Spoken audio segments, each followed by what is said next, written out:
우리가 지난 수요 기도의 2시간에 걸쳐서 믿음이란 무엇인가 살폈죠?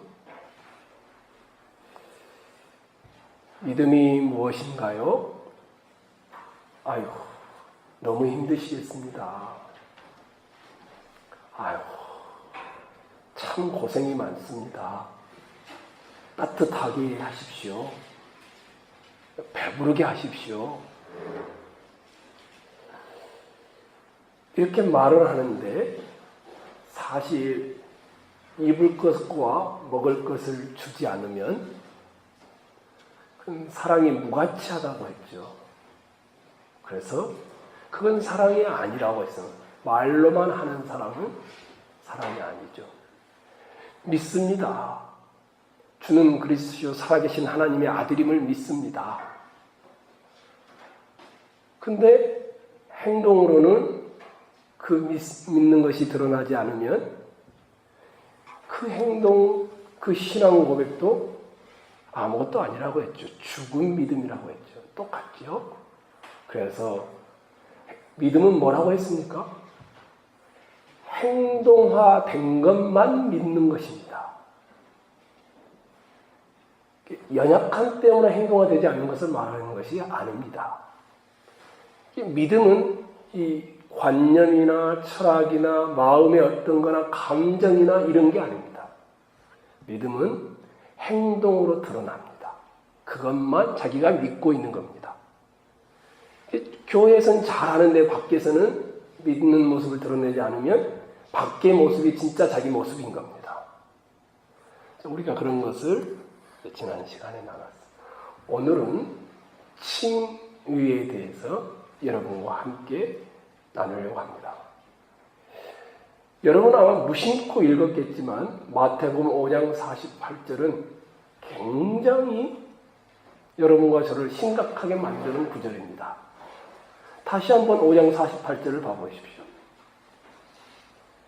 그러므로 하늘에 계신 너희 아버지의 온전하심, 현대인의 성경에는 완전하심과 같이 이렇게 되어 있습니다. 너희도 온전하라, 완전하라. 하나님 아버지가 완전한 것처럼 너희도 안전하라, 완전하라. 이것이 산상복음 마태복음 5장 48절에 기록된 것입니다. 굉장히 충격적인 말입니다. 이 말은 구약 성경에 내가 거룩하니 너희도 거룩할지어다. 여기에서 가져온 인용구입니다. 만약에 의의 절대적인 기준이 완전함이라면 아마 여기 계신 분들은 한 사람도 희망을 가질 만한 일이 없을 겁니다. 이 정도가 아닙니다. 5장 20절 한번 봐보십시오. 마태복음 5장 20절입니다. 이 산상복음 5장, 6장, 7장을 듣고 있는 대부분의 사람들은 그들의 의의 모델, 기준이 서기관과 바리새인들이었습니다. 그런데 5장 20절 한번 읽겠습니다. 내가 너희에게 시작. 내가 너희에게 이르노니 너희가 서기관과 바리새인보다 다 낫지 못하면 결코 천국에 들어가지 못하리라. 그 당시 서기관과 바리새인들이 어떻게 살았는지를 잠시 볼까요? 근데 그들보다 훨씬 더 의롭지 못하면은 천국에 못 들어간다라고 주님이 못을 박아놨으니 종교 지도자들이었던 그들은 사람이 생각할 수 있는 가장 완벽한 방법으로 율법을 지키려고 했습니다. 바울은 자기가 바리새인이라고 하면서 자기가 자기를 예를 들었습니다. 나는 8일 만에 할례를 받고 이스라엘 족속이고 베냐민 지파이고 히브리인 중에 히브리인이고 율법으로는 바리새인이요 이렇게 말했습니다. 열심으로는 교회를 박해하고 율법의 의로는 흠이 없는 자라. 빌립보서 3장 5절로 6절에 나오는 말씀입니다. 대부분의 바리새인들은 일주일에 이틀 이상 금식을 했습니다. 기도는 하루에 3번 이상 했습니다. 아침, 점심, 저녁. 그 대표적인 사람 중에 하나가 다니엘입니다. 절대로 율법에서 의심스러운 일은 하지를 않았습니다. 그래서 강도 만난 자가 죽어가고 있을 때 제사장과 레위인이 도망갔던 이유도 죽은 시체를 만지는 것이 율법에 금하고 있기 때문이었습니다. 11조는 옆집에서 누가 이 김씨 이 야채 좀 먹어. 그럼 그 야채의 10분의 1까지 띄었다가 하나님께 바치는 그렇게 철저하게 11조 생활을 했습니다. 매주마다 한 가정시청에서 구제 행동을 했습니다. 성경을 모세오경, 창세기, 출애굽기, 레위기, 민수기, 신명기를 다 암송했습니다. 어렸을 때부터. 이것 플러스 성경에서 명하는 율법들의 조항들을 다 가져와서 700가지 정도로 만들어서 하나하나를 다 지켰습니다. 이게 바리새인들입니다. 그런데 예수님이 뭐라고 합니까? 너희 의가 서기관들과 바리새인들보다 더 낫지 못하면, 그들을 하는 것보다 훨씬 더 뛰어나지 못하면 천국에 못 들어간다고 합니다. 일주일에 여러분은 바리새인이 2일 이상 했으니까 여러분은 3일 이상 금식을 매주 해야 됩니다. 매일 하루에 3번 그들은 기도했습니다. 여러분 최소한 4번 이상씩 기도했습니다. 매일. 부정한 일은 아예 손도 대지 않았습니다. 11조는 아주 작은 것 같이 다 하나님께 드리고 매일 구제하고 모세오경을 다 암송하고. 여러분 가능하시겠습니까? 모세오경 암송하는 것도 불가능합니다. 이 말씀이 어떻습니까, 여러분들에게는? 이게 완전할 수 있겠습니까? 불가능한 기준을 제시하고 있다고 생각되지 않습니까? 그러므로 하늘에 계신 너희 아버지의 온전하심과 같이 너희도 온전하라. 하나님, 우리는 할 수 없어요. 어떻게 그렇게 할 수 있습니까? 만약에 그렇게 메시지를 이해했다면 여러분이 잘 이해한 것입니다. 마태복음 19장에 젊은 관원이죠. 이게 바리새인이죠. 관원이면서 또 부자였던 한 청년이 나오죠. 자기가 어느 때부터? 어렸을 때부터 하나님의 율법을 다 지켰다고 공언했습니다. 그런데 그가 믿지 않고, 예수님이 내 재산을 다 팔아서 가난한 자 주고 나를 쫓아내면 믿지 않고는 근심하면서 돌아가게 되죠. 그러고 나서 예수님이 말합니다. 얘들아, 제자들한테 말하죠. 부자는 천국에 들어가기가 어렵단다. 제자들의 반응이 어땠습니까? 깜짝 놀라서 묻습니다. 아니, 저 젊은 청년이 천국에 못 들어간다면 누가 구원을 얻을 수 있습니까? 예수님이 그렇게 말하죠. 사람으로서는 할 수 없단다. 하나님만이 하실 수 있단다. 아주 명확하게 그렇게 말했습니다. 구원은 범죄한 인간으로서는 불가능한 일입니다. 그러니까 여러분과 저에게는 아무리 착한 일을 많이 해도 구원받을 만한 것이 없습니다. 우리는 우리의 죄를 속죄할 수 없습니다. 인간의 의지로는 믿음을 만들 수도 없습니다.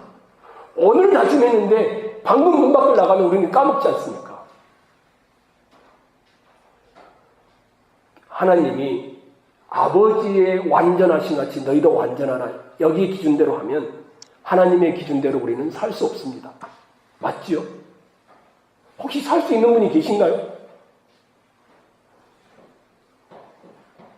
16세기에 마틴 루터라는 독일의 한 수도사가 비텐베르크에 있는 수도원 탑방에 앉아서 하나님의 완전한 의를 묵상하고 있었습니다. 매일매일 몇 시간씩 떠오르는 생각에 죄만 나오면 다 토해냈습니다. 또 죄를 지었습니다. 용서해 주십시오. 또 마음으로 음란을 품었습니다. 용서해 주십시오. 그렇게 사소한 죄까지 다 고백해냈습니다. 그렇게 선한 양심의 수도사였던 것이요. 그런데 그가 도저히 자기로서는 하나님의 완전한 의에 이를 수 없다는 것을 알게 되었습니다. 그는 하나님의 의란 누그러지지 않고 용서하지 않으며 보복하는 진노라고 생각하고는 번개가 치니까 너무너무 놀라가지고 계단을 무릎으로 기어 올라가면서 용서해달라고 하나님께 졸라댔습니다.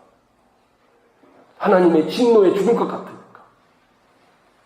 그런데 후에 자기가 경험하면서 자기가 어떻게 변화되는지를 이야기하는 기록이 있습니다.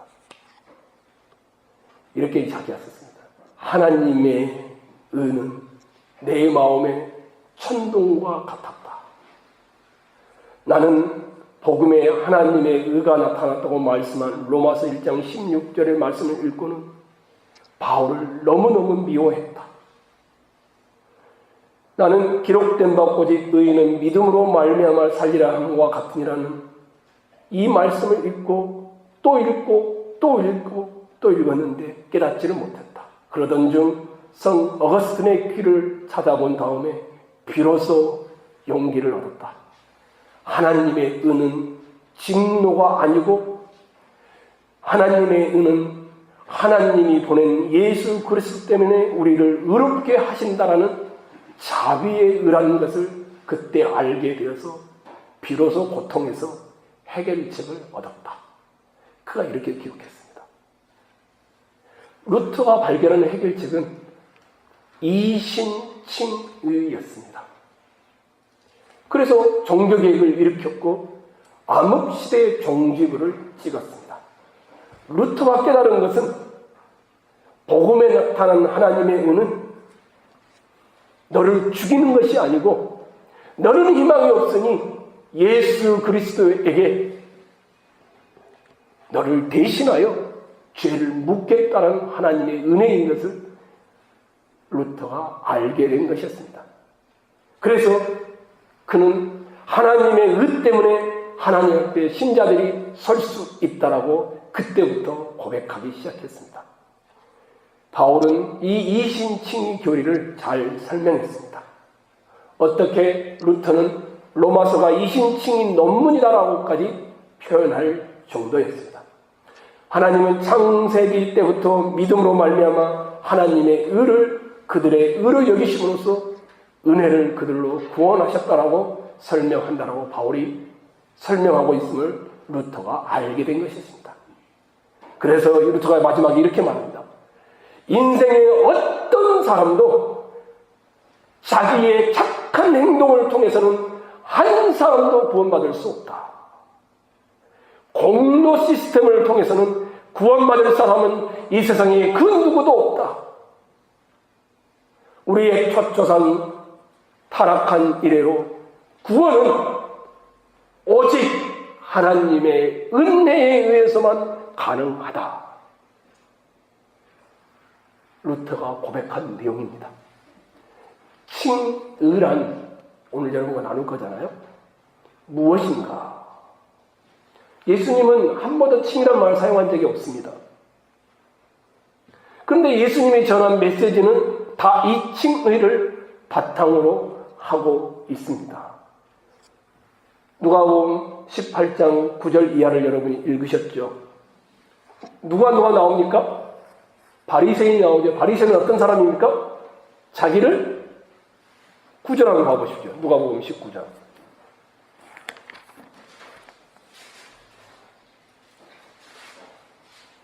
9절 한번 읽겠습니다. 시작. 이르시되 누가복음 18장 9절입니다. 죄송합니다. 누가복음 18장 9절. 또 자기를 의롭다고 시작. 또 자기를 의롭다고 믿고 다른 사람을 멸시하는 자들에게 이 비유로 말씀하시되. 두 사람이 성전에 가서 기도하죠. 바리새인은 어떤 사람입니까? 자기를 의롭다고 믿는 겁니다.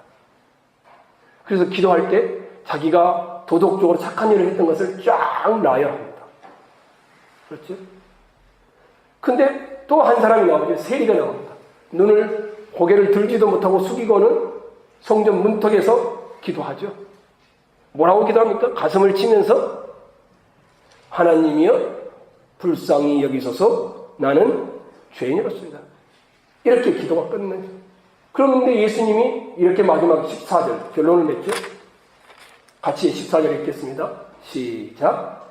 내가 너희에게 이르노니 이에 저 바리새인이 아니고 이 사람이 의롭다 하심을 받고 그의 집으로 내려갔느니라. 그러므로 자기를 높이는 자는 낮아지고 자기를 낮추는 자는 높아지리라.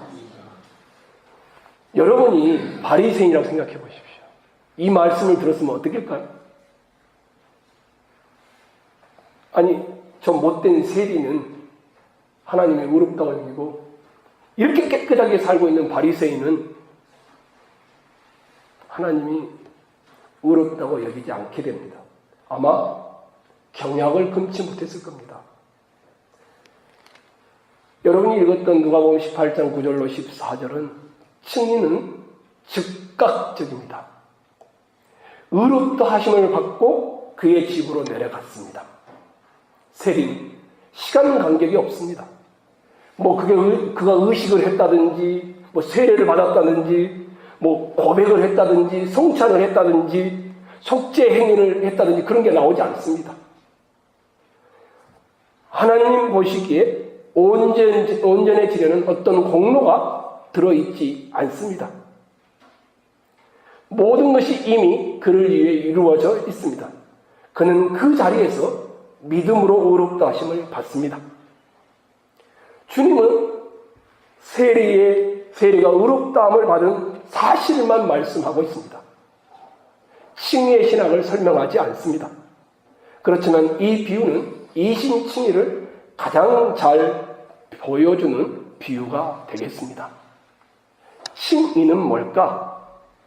죄인에게 그리스도의 완전하고 완벽한 의를 딱 옷 입혀서 뒤집어 씌워서 죄인을 모든 불의를 용서하고 죄인을 보면서 너는 완벽하네. 하나님이 법적으로 꽝꽝꽝 때리는 것이 칭의이다. 이렇게 설명할 수 있습니다. 칭의는 우리의 행동의 결과가 아닙니다. 법적 판결문입니다.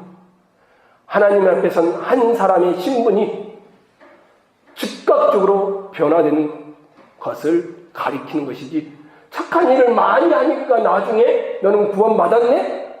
이렇게 말하는 것이 아니라는 겁니다. 이 칭의 안에는 여러 가지 신학적인 용어들이 들어있습니다. 첫 번째 여러분과 함께 잠시 보려고 하는 것은 예수님의 완벽한 의를 여러분에게 덧입혀 주었다는 전가된 의라는 내용입니다. 사람은 절대 자기의 착한 행실로 구원받을 수 없습니다. 우리는 하나님이 요구하시는 완전한 의가 내 안에는 예수 믿고 난 다음에도 절대 일어나지 않습니다. 죄는 우리를 매일 더럽힙니다. 야고보 사도는 누구든지 온 율법을 지키다가 그 하나를 범하면 모두 범한 자가 된다라고 말했습니다. 아무리 많은 선행을 해도 한 가지 죄조차, 떠오르는 죄조차 범하고 있으면 이미 율법을 다 범한 것이다라는 말입니다. 죄를 범한 사람은 갚을 수 없는 빚을 지게 됩니다. 이런 죄를 범한 사람은 하나님의 진노가 임하게 됩니다. 하나님은 절대로 죄를 없었던 일로 그냥 넘어가시는 분이 아닙니다. 하나님의 성품상 그렇게 할 수가 없습니다. 반드시 죄에 대한 속죄가 있어야 합니다. 율법은 죄에 대해서 형벌을 요구합니다. 그리고 그 형벌은 반드시 치러야만 넘어가는, 그래서 죄의 싹은 사망이다라고 말하는 것입니다. 그러면 전가된 의란 무엇이냐? 너 더럽고 추하고 부도덕하고 이런 우리를 보는 것이 아니라 예수 그리스도께서 십자가에서 피 흘림으로 속죄를 이루셨습니다. 그 죄의 사함이 이루어지는 것이죠. 그래서 그리스도께서 우리 죄를 지고 십자가에 달리셨을 때 우리의 죄가 그리스도의 것이 되었습니다. 그래서 그리스도의 완전한 의가 우리의 의로 간주되어지는 것입니다. 이것이 전가된 의입니다. 그리스도께 우리의 죄를 다 하나님이 진노로 쏟으시고 우리는 그리스도가 살아내신 것으로 우리를 그리스도처럼 똑같이 봐주는 것을 말하는 것입니다. 그리스도의 완전한 의가 우리가 하나님 앞에 서게 하는 근거가 됩니다. 여러분이 법정에 섰습니다. 하나님이 재판관이고 여러분이 죄수입니다. 여러분 스스로는 죄를 지었기 때문에 형벌을 면할 길이 없습니다. 근데 여러분에게 누가 있느냐 하면 여러분을 변호하는 예수 그리스도가 있습니다. 그래서 여러분은 예수 그리스도 뒤에 딱 숨어 있으면 되는 것입니다. 이것을 말합니다. 죄인들은 자기 안에 있는 어떤 손으로도 의롭다 하심을 받지 못합니다. 용서도 못 받습니다. 여러분이 기도를 아무리 많이 해도, 바리새인처럼 성경을 아무리 많이 암송해도, 11조를 아무리 많이 드려도, 여러분이 그 어떤 종교적 행동을 해도 그리스도의 완전한 의를 여러분에게 전가시키지 않는 한에는 여러분은 하나님의 진노를 피할 길이 없습니다. 그래서 개신교에서는 그리스도의 완벽한 십자가의 죽으심이 하나님이 나를 죽이는 것처럼 거기에 죽였다. 그리고 나를 그 그리스도의 완전한 의로 나를 바라보신다. 이것이 전가된 의라라고 말하는 것입니다. 우리 안에 선한 것이 있기 때문에 우리가 하나님 앞에 서는 것이 아닙니다. 우리 안에, 마음 안에 착한 동기가 있기 때문에 하나님 앞에 서는 것도 아닙니다. 우리가 착해지고 있기 때문에 하나님 앞에 서는 것도 아닙니다. 우리가 구원받고자 하는 열망이 있기 때문에 서는 것도 아닙니다. 그리스도의 전가된 의를 통해서만 가능하다라는 것이 칭의의 첫 번째 내용입니다. 이를 아니할지라도 경건하지 아니한 자를 의롭다 하시는 일을 믿는 자에게는 그의 믿음을 의로 여기시나니, 은혜와 의의 선물을 넘치게 받는 자들은 한 번 예수 그리스도를 통하여 생명 안에서 왕 노릇하리로다. 율법에 하나님의 한 의가 나타났으니 율법과 선지자들에게 증거를 받은 것이라. 곧 예수 그리스도를 믿음으로 말미암아 모든 믿는 자에게 미치는 하나님의 은이 차별이 없느니라. 기억하십시오. 여러분에게 쏟아야 될 하나님의 진노가 예수 그리스도께 쏟아지고 예수 그리스도가 살아내신 그 십자가의 죽으심이 우리의 완벽한 의로 옷 입게 했다라는 것. 하나님은 여러분을 볼 때 한석이라는 사람을 바로 보지 않습니다. 항상 하나님은 나를 볼 때 예수 그리스도를 통하여 항상 나를 보는 겁니다. 내 행동, 내 마음, 내 생각 지적을 하고 그지 없습니다. 지금도 마찬가지입니다. 근데 하나님은 그런 나를 직접 보는 것이 아니라 예수 그리스도의 완전한 의를 나에게 전가시켜서 나를 바라보는 것입니다. 그래서 우리가 하나님 앞에 설 수 있는 것입니다. 두 번째 칭의 내용 안에는 죄 용서가 들어 있습니다. 무슨 말인지 아마 여러분이 잘 아실 것입니다. 잘못을 그냥 받아주는 그런 용서를 말하거나 잘못했으니 난 그냥 넘어갈게 이런 것을 의미하지 않습니다. 여기서 말하는 것은 예수님을 화목제물이 되게 해서 여러분과 저는 그 예수님이 화목제물이 되어 하나님과 우리 사이에 막힌 담을 헐어주고 화목케 하는 그 그리스도의 희생에 비추어서 우리를 바라보는, 그래서 우리를 용서하는 죄의 용서가 이 안에 들어있는 것입니다. 세 번째는 이 칭의 안에는 여러분과 저는 법정으로 새로운 신분의 소유자가 됐다라고 선언하는 것입니다. 누가복음 18장 14절에 이 사람이 의롭다 하심을 받고 그의 집으로 내려갔느니라, 세리의 신분을 말하고 있는 것입니다. 아마 바리새인은 이 이야기를 들었을 때 아마 펄펄 뛰었을 것입니다. 그런데 예수님은 세리가 의롭다 하심을 받은 새로운 신분이 되었다는 것을 여기서 선언하고 있습니다. 이유는 간단합니다. 자기를 스스로 의롭다고 여기는 사람은 의롭지 않습니다. 자기를 불쌍한 죄인으로 여기는 사람은 하나님이 의롭다라고 여기십니다. 그래서 새로운 신분이 되는 겁니다. 기억하셔야 될 것은 내가 뭔가를 살아내서가 아닙니다. 하나님께서 예수 그리스도를, 그의 글을 우리에게 입히심으로 우리가 새로운 신분이 된 것입니다. 그래서 칭의는 또 다른 개념을 등장시킵니다. 정죄를 하지 않습니다. 정말로 자기가 그리스도의 의로 구원받은 것을 안 사람은 절대 다른 사람을 향하여 손가락질을 하지 않습니다. 그러므로 이제 그리스도 예수 안에 있는 자에게는 결코 정죄함이 없나니, 하나님이 우리를 향한 태도가 우리의 행동 때문에 결정된다면 아마 정죄를 피할 사람은 한 사람도 없을 것입니다. 심지어 여기에서 가장 성숙한 분이라 할지라도 하나님 앞에서는 가장 비참한 죄인이 되고 말 것입니다. 그런데 우리는 정죄를 두려워하지 않습니다. 왜요? 예수 그리스도로 우리를 의롭다 하셨기 때문입니다. 그래서 하나님의 진노가 우리에게 오지 않는 것입니다. 예수님의 비유에 나오는 이 세리는 그 이후에 어떻게 살았을까요? 두려움 가운데 기도하고 매주 괴로워하며 살았을까요? 전혀 그렇지 않았을 것입니다.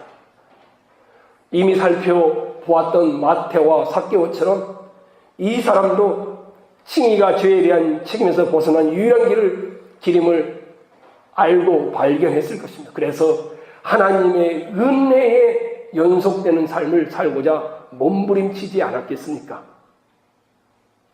성도 여러분, 하나님은 여러분을 완벽하게 그리스도 뒤에 숨어있는 온전한 의로운 자로 보십니다. 왜 그럴까요? 여러분이 수요 기도에 나오니까 그럴까요? 아닙니다. 여러분이 새벽 기도 나오니까 그럴까요? 아닙니다. 여러분이 11조를 드리니까 그럴까요? 아닙니다. 딱 한 가지입니다. 여러분이 착한 일을 많이 하니까 그럴까요? 아닙니다. 여러분이 주의 성경을 읽으니까 그럴까요? 아닙니다. 예수 그리스도 그분 때문입니다. 여러분, 예수 그리스도가 여러분의 죄를 지고 직접 죽으셨습니다. 하나님이 여러분에게 쏟아야 할 진노를 예수께 다 쏟아붓고는 여러분을 예수로 옷 입혀서 하나님은 여러분을 볼 때 안경을 쓰고 보는 겁니다. 예수라는 안경을 쓰고 여러분을 보니 여러분의 흠이 보이지를 않는 겁니다. 이것이 칭의의 내용인 것입니다. 그러면 어떻게 살아야 합니까? 내 행위는 착한 일 안 해도 하나님이 나를 의롭다고 여기셨으니까 내 멋대로 살아야 됩니까? 방탕하게 살아도 될까요? 이 교리를 바르게 이해했다면 그렇게 살 수 없습니다. 바울 시대에도 그런 사람이 있었던 것이 분명합니다. 그런데 우리가 무슨 말을 하리요? 은혜를 더하게 하려고 죄에 거하겠느냐? 안 된다는 말입니다. 그런데 어찌하리요? 우리가 법 아래에 있지 아니하고 은혜 아래에 있으니 죄를 지으리요? 그럴 수 없느니라. 그러면서 이렇게 말합니다. 우리가 알거니와 우리의 옛사람이 예수와 함께 십자가에 못 박힌 것은 죄의 몸이 주고 다시는 우리가 죄에게 종노릇하지 아니하려 함이니 이는 죽은 자가 죄에서 벗어나 의롭다 하심을 얻었습니다. 그러므로 너희는 이제부터 너희 몸을 의의 병기로 드리라. 이렇게 요구하고 있습니다. 그래서 이신칭의 교리를 제대로 아는 사람은 이신칭의 교리를 제대로 몰라서 착하게 살 때보다 훨씬 더 착하게 삽니다. 이신칭의 교리를 제대로 아는 사람은 절대로 다른 사람을 정죄하거나 판단하지 않습니다.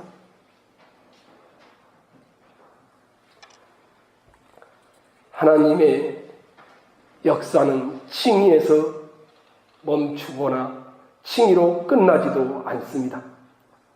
하나님께서 여러분들을 예수 그리스도의 의로 옷 입히셨다면 그 이후의 모든 것도 이 하나님의 은혜 아래 여러분을 이끌어가게 될 것입니다. 그래서 신자가 은혜로 구원받았고 다음부터는 착한 행실을 해야 된다. 이게 아닙니다. 신자가 믿음으로 구원받아 그 다음부터는 행동으로 보여야 된다. 이것도 아닙니다. 처음부터 끝까지 하나님의 은혜가 있어야 됩니다. 신자는 하나님의 은혜로 구원받습니다. 신자는 하나님의 은혜로 살아갑니다.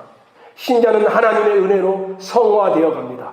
신자는 하나님의 은혜로 끝을 맺습니다. 바울이 나의 나된 것은 하나님의 은혜다 라고 소개하듯이 말입니다. 여러분은 법정에서 이미 의롭다 선고를 받았습니다. 예수 그리스도 때문에. 이것이 하나님의 은혜입니다. 이제 삶의 자리에서도 하나님의 은혜가 여러분을 이끌어 가실 것입니다. 그리고 끝나고 심판대 앞에 섰을 때도 예수 그리스도의 그 하나님의 은혜가 여러분을 당당하게 서게 할 것입니다. 그러니 성도 여러분, 여러분은 이미 생명수의 강에 흘러나오는 복을 가지셨습니다. 칭의뿐만 아니라 모든 하나님의 역사들이 여러분의 전 인생에 펼쳐질 것입니다. 게다가 여러분은 영원한 복을 가져다 주신 예수 그리스도가 있습니다. 바라고 소원합니다.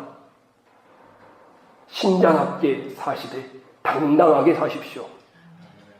조금 더 나아가서 여러분의 부족함, 여러분의 연약함 때문에 너무 자책하지 마십시오. 우리는 그걸로 구원받는 것도 아니고 그걸로 하나님 앞에 설 수 있는 자 아무도 없습니다. 여러분과 저는 하나님의 전적인 은혜로 구원받습니다. 그 은혜로 살아갑니다.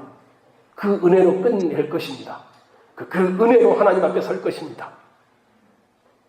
은혜의 충만함이 여러분의 인생 속에 흘러가고 누려지기를 주님의 이름으로 부탁을 드리겠습니다.